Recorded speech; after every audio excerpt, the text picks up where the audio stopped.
so very proud to introduce my husband to the people of this great nation. Ladies and gentlemen, the 45th governor of Wisconsin, and the person that I hope will be the 45th president of the United States, Scott Walker.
Thank you. Thank you. Thank you. Thank you. Thank you. I love America. You know, as kids, my brother David and I used to love to go over and visit one of our neighbors by the name of Claire Condon. Mr. Condon was a bit of a legend in our small town. You see, he had served our country in World War I and World War II.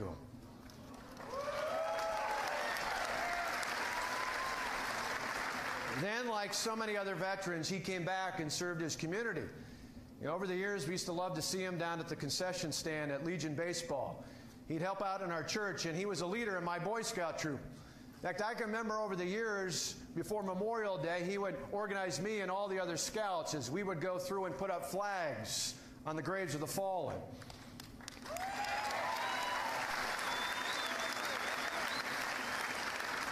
It was impossible to be around Mr. Condon and not share his love for God and country. You know, I think back 30 years ago, Mr. Condon's American Legion post helped me attend a program called Badger Boys State. And it was there that I learned about state and local government.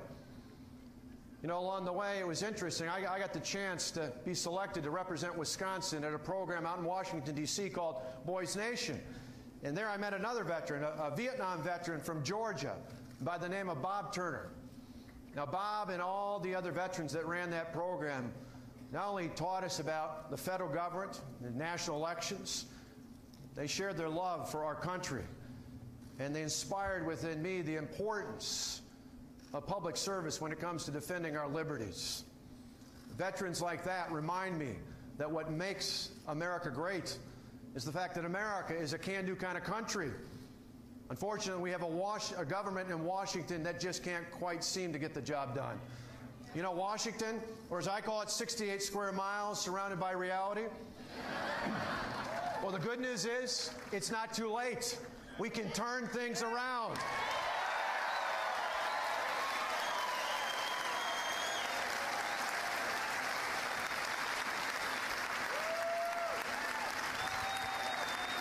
To do that, we need new, fresh leadership.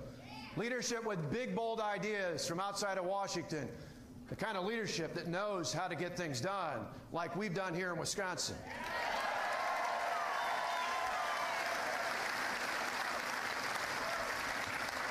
Since I've been governor, we took on the unions and we won.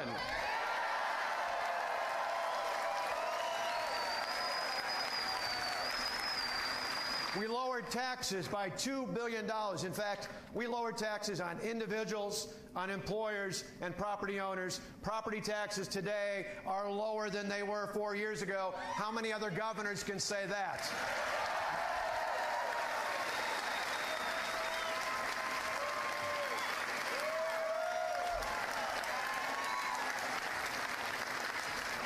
Since I've been governor, we passed lawsuit reform and regulatory reform. We defunded Planned Parenthood and passed pro-life legislation.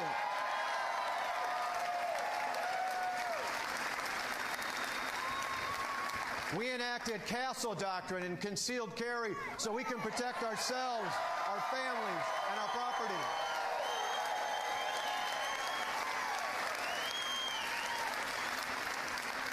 And we now require a photo ID to vote in this state.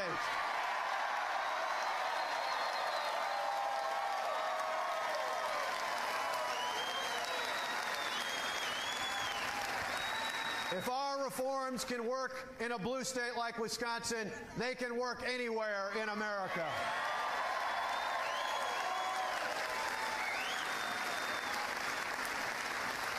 As I travel this country, though, I got to tell you, I hear from people who say they're frustrated with politicians telling people what they're against and who they're against. Americans want to vote for something and for someone. So tonight, let me tell you what I'm for.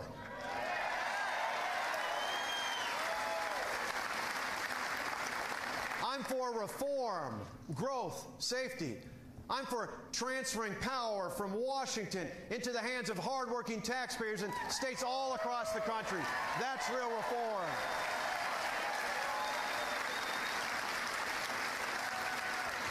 I'm for building a better economy that allows everyone to live their piece of the American dream. That's pro-growth.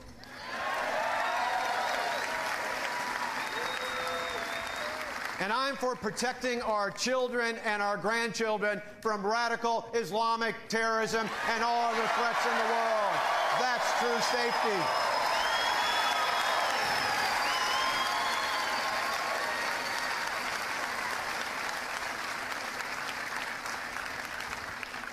My record shows that I know how to fight and win. Now more than ever, America needs a president who will fight and win for America.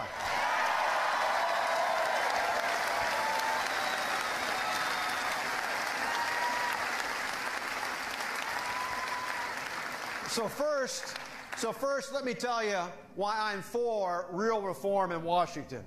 You see, our big, bold reforms here in Wisconsin took the power out of the hands of the big government special interest and put them firmly into the hands of the hardworking taxpayers. Today in this state, people who are actually elected by local property taxpayers literally run our schools. And that means we got rid of things like seniority and tenure. That means we can hire and fire based on merit and pay based on performance and put the best and the brightest in our classrooms.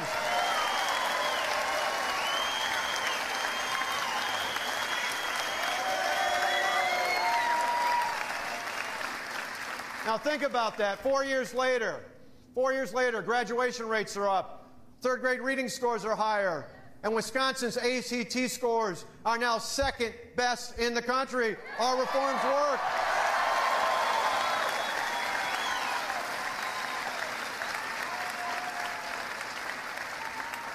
That just goes to show that government closest to the people is generally the best, which is precisely why we need to take power and money out of Washington and send it back to our states in key areas like Medicaid and transportation and workforce development and education.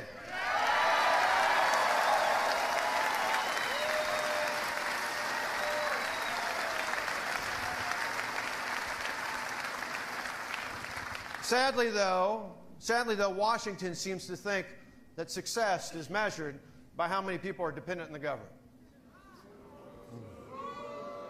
We measure success by just the opposite, by how many people are no longer dependent on the government. Yeah. We understand that true freedom and prosperity do not come from the mighty hand of the government. They come from empowering people to control their own lives and their own destinies to the dignity that is born of work. Of work. That's what we stand for.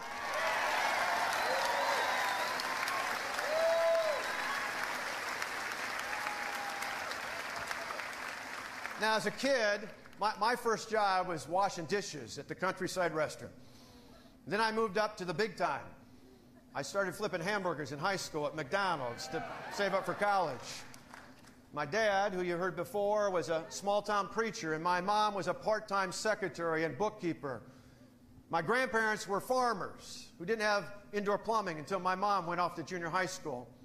My dad's dad was a machinist for 42 years at Barbara Coleman down in Rockford, Illinois. My brother and I have thought back throughout the years, and we've realized we didn't inherit fame or fortune from our family. What we got was the belief that if you work hard and you play by the rules, you can do and be anything.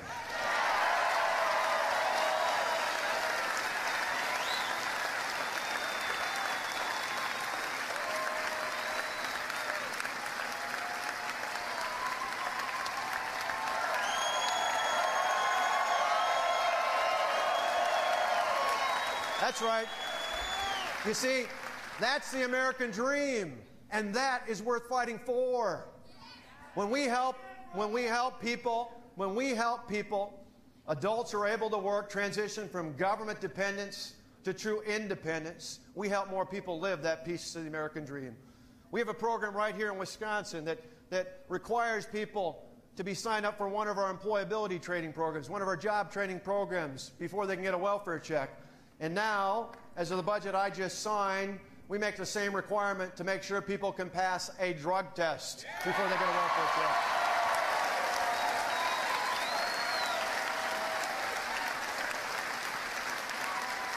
That's right. Now, you can only imagine what the defenders of the status quo thought when I proposed those reforms. They said I was making it harder to get government assistance.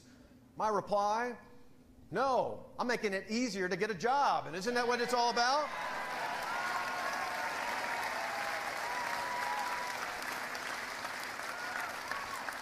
Now, you know, strong families are important in this whole role as well. You see, we know that children are raised in a household with both parents involved are more likely to finish school, to get a good job, and to live a life free of government dependence. We need a federal government that will actually stand up and support strong families by getting rid of the marriage penalty and by getting rid of policies, welfare policies, that make it hard for fathers to play an active role in the lives of their children. We need to encourage families.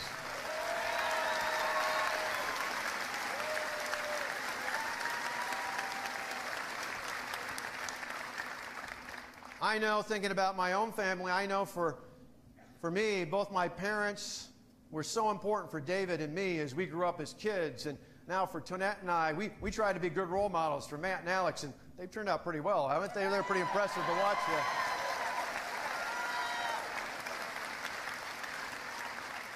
We're so proud of them. And I think about that, and I think about Matt, and I think about Alex, and I think about all the others in their generation. And for them, I want them to grow up in a more free and prosperous country. That's really about the American dream there.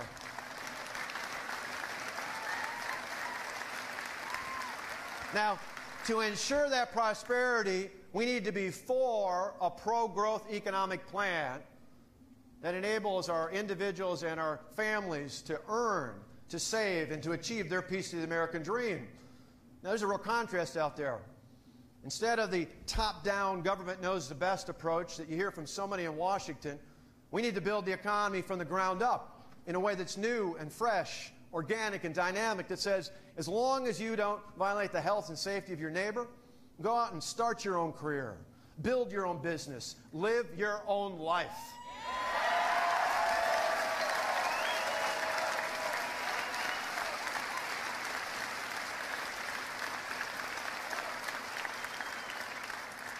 You see, that's freedom. The kind of freedom that's the cornerstone of the American dream. And so we've got a plan to help more people live that dream. a plan that will help more people create more jobs and higher wages. And you know what it starts with? We need to repeal Obamacare once and for all.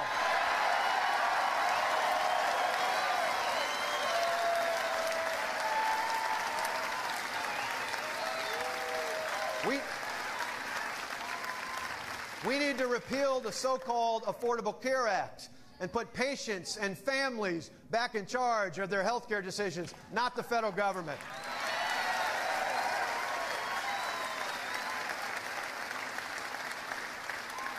Many of you here know when I first became governor, I literally allowed the state to join the federal lawsuit against Obamacare on my very first day. We need a president who on the first day will call on the Congress to once and for all repeal Obamacare entirely.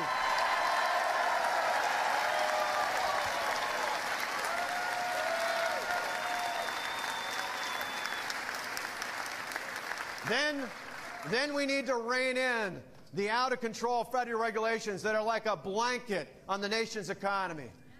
Sure, enforce common sense, but let's get rid of the bureaucratic red tape. As governor, I called for a moratorium on new regulations. We can do the same in Washington, and then we can repeal all the other bad Obama regulations to get this economy going again.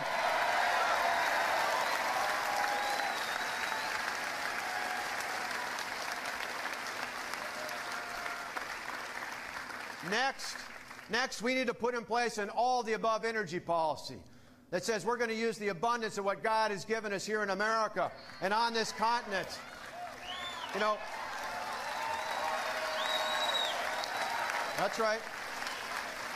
We are an energy-rich country, and we can literally start refueling our economic recovery. We need a president who on day one will approve the Keystone Pipeline.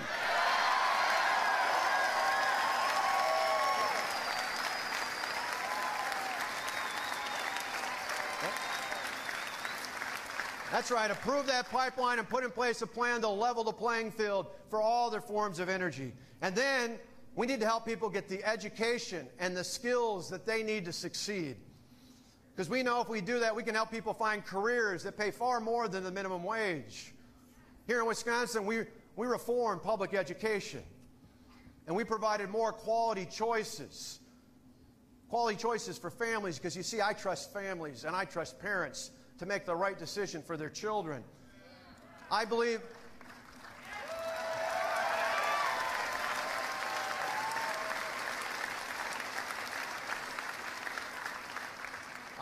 that every child, regardless of zip code or background or what their parents does for a living, I believe that every child deserves access to a great education, be it at a traditional public or a charter or a choice, or a private, or a virtual, or a home school education. Every child deserves access to a great education.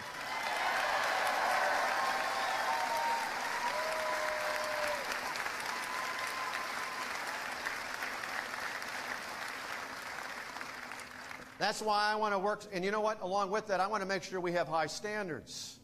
But those standards should be set at the local level. No Common Core, no nationwide school board.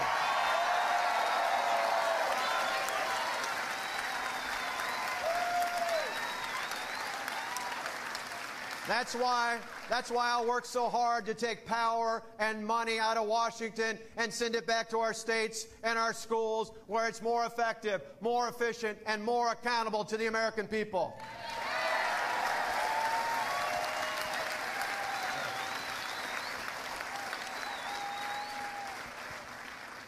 Now think about this. If you were to take $1 out of your purse or your wallet, where would you rather spend that? In Washington or at your child's school? I'd rather spend it at your child's school, and if you give me the chance, we're going to send those dollars back to help your child at your school.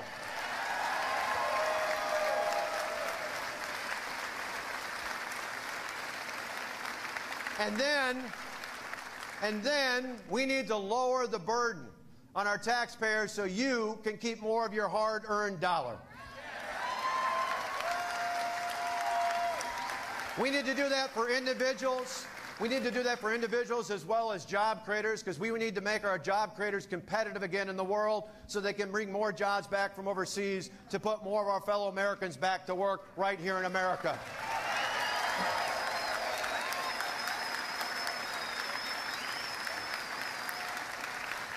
And you know what? We can do it. We can do it because we did it in Wisconsin, and we can do it in Washington.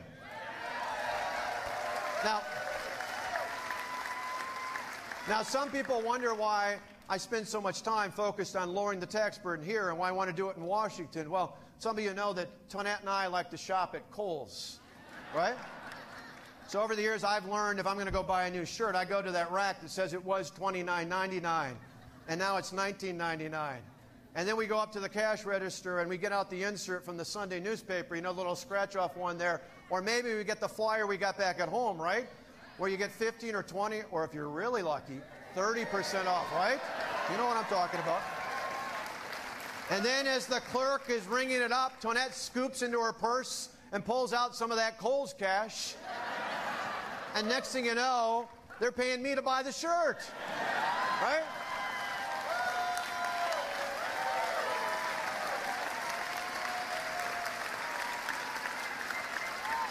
We're not really, but it seems like it, right? So how does a great company like Kohl's make money? They make it off of volume, right? They make it off of volume. You see, they could charge that higher price, and a few of you could afford it, but they lower the price, broaden the base, and they make more money off of volume. That's what I think about your money, the taxpayers' money. You see, the government could charge you a higher rate, and some of us could afford it, but if you lower the rate, broaden the base, we expand the volume of people who can participate in the economy.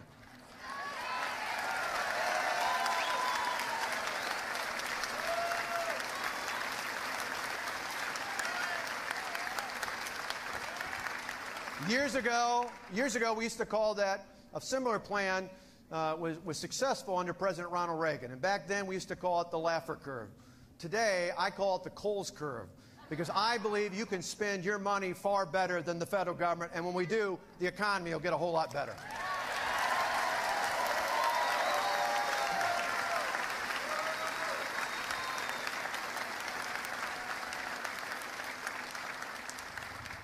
To prosper, however, we need to live in a safe and stable world. That's why I'm for true safety. The Commander-in-Chief has a sacred duty to protect the American people. In my lifetime, the best president when it comes to national security and foreign policy was a governor from California.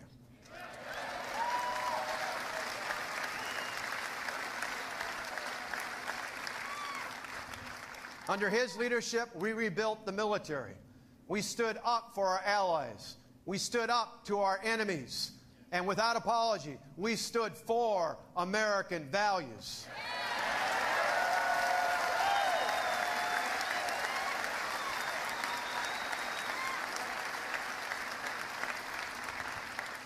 That led to one of the most peaceful times in modern American history.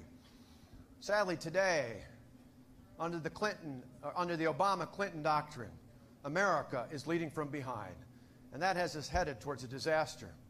Think about this. We got a president who drew a line in the sand and allowed it to be crossed. A president who called ISIS the JV squad, Yemen a success story, and Iran a place we can do business with. Iran. Think about that. When my brother David and I were kids, I can still remember we used to tie ribbons around the tree in front of our house during the 444 days that Iran held 52 Americans hostage. One of those hostages was Kevin Hermaning, who grew up down the way in Oak Creek. Kevin was the youngest of the hostages, a Marine who'd just been assigned to serve at the U.S. Embassy in Tehran. Kevin Hermaning is here today with us.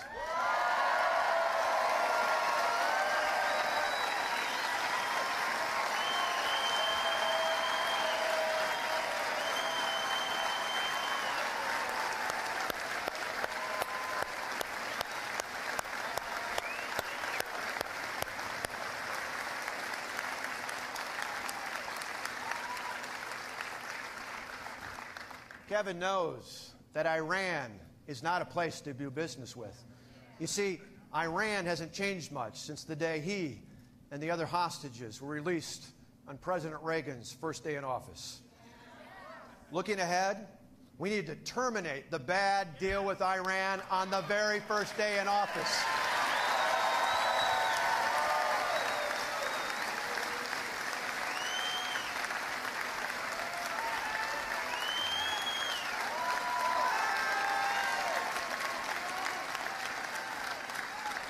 We need to terminate that deal on the very first day in office, put in place crippling economic sanctions on Iran, and convince our allies to do exactly the same thing.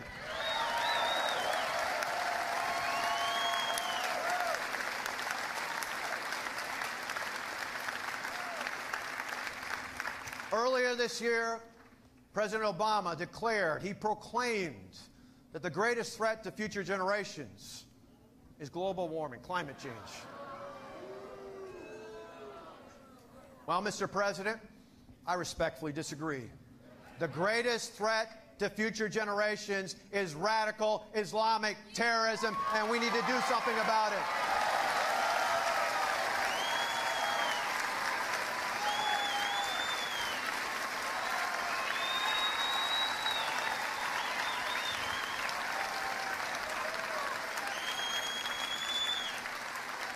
We can start by lifting the political restrictions on our military personnel already in Iraq and empower them to help our Kurd and Sunni allies reclaim the territory taken by ISIS. Because you know what? On behalf of your children and mine, I'd rather take the fight to them instead of wait till they bring the fight to us.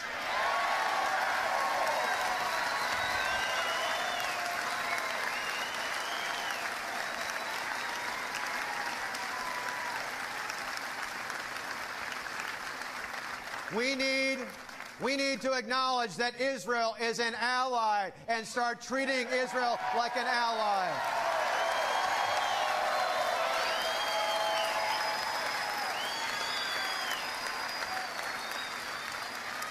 There should be no daylight between our two countries.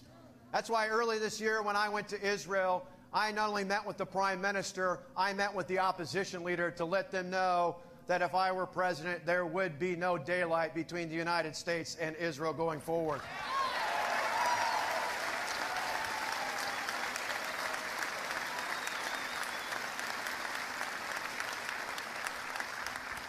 We need to stop the aggression of Russia into sovereign nations. You see, Putin believes in the old Lenin principle that you probe with bayonets. If you find mush, you push. Under Obama and Clinton, Putin has found a whole lot of mush over the last few years.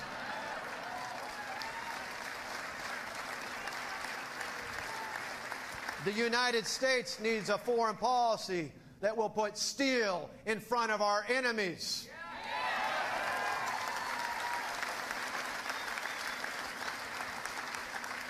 We need to stop China's cyber attacks, slow their advances into international waters, and speak out about their abysmal human rights record.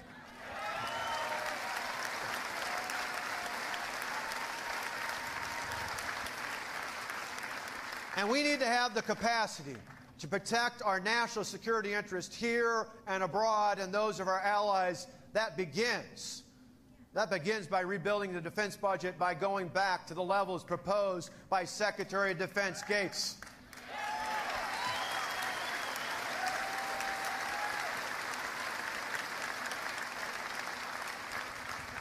We need to honor our men and women in uniform by giving them the resources that they need to make us safe, and going forward by giving them the quality and timely health care that they deserve when they return home.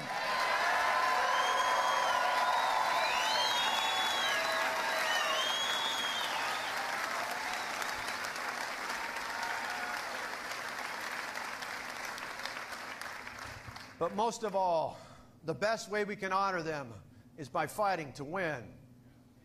You see, this is important. Our goal should be peace. But there will be times when America must fight. And if we must, Americans fight to win.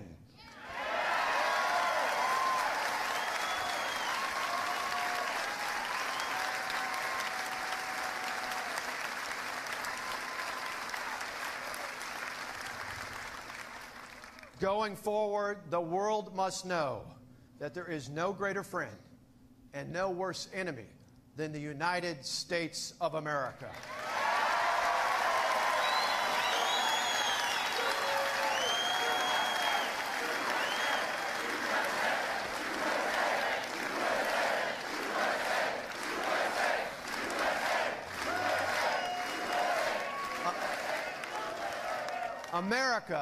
America is a great country.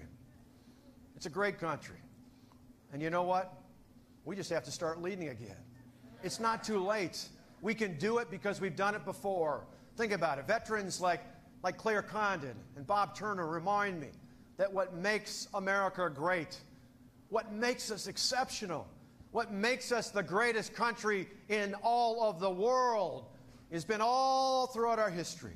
In times of crisis, be it economic or fiscal, be it military or spiritual, there have been men and women of courage who've been willing to stand up and think more about future generations than they thought about their own political futures. Ladies and gentlemen, this is one of those times in American history.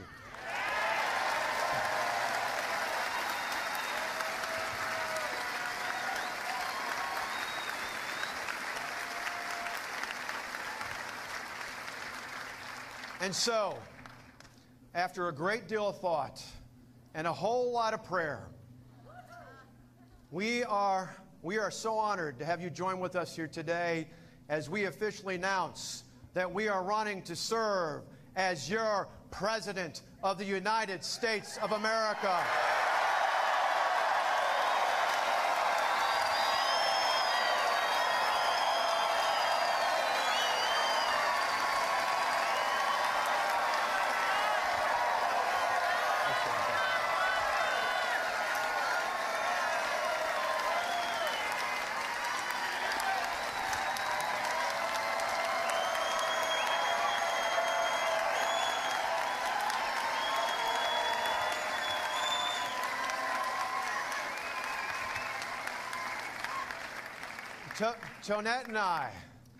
Tonette and I want our sons, Matt and Alex, and all the other sons and daughters like them, to grow up in a country that is as great as the country we inherited.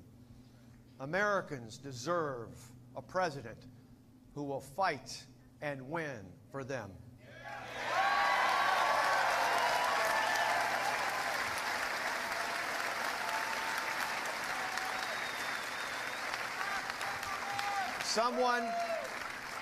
Someone who will stand up for the right to life, liberty, and the pursuit of happiness.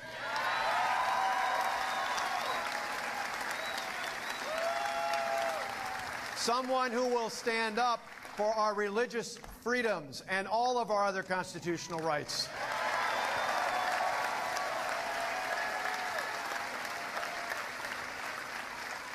Someone who will stand up for America. You see, it doesn't matter whether you come from a big city or a suburb or a small town. I will fight and win for you.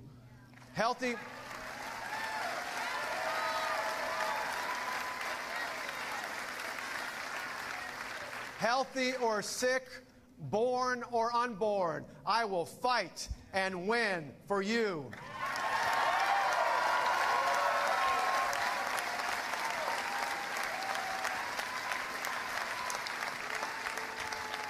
Young or old or anywhere in between, I will fight and win for you.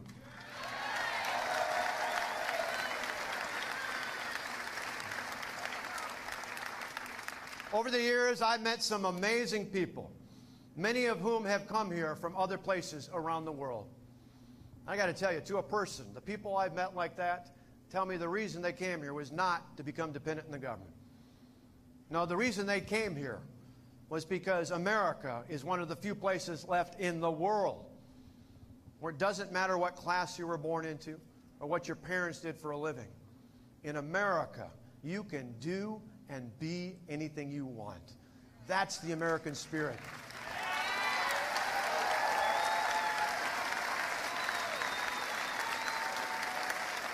You see, in America, the opportunity should be equal for all of us. But the outcome, well, that's up to each and every one of us here and across this great country. That's why we just took a day off to celebrate the 4th of July and not the 15th of April, because in America, we celebrate our independence from the government, not our dependence on it.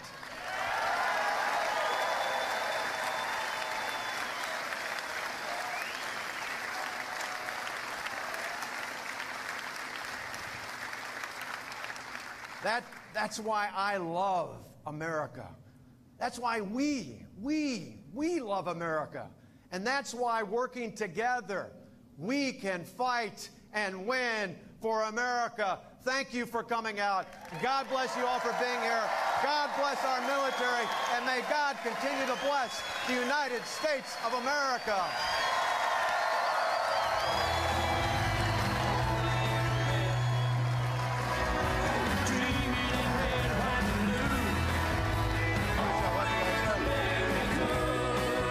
We dream as big as we want to.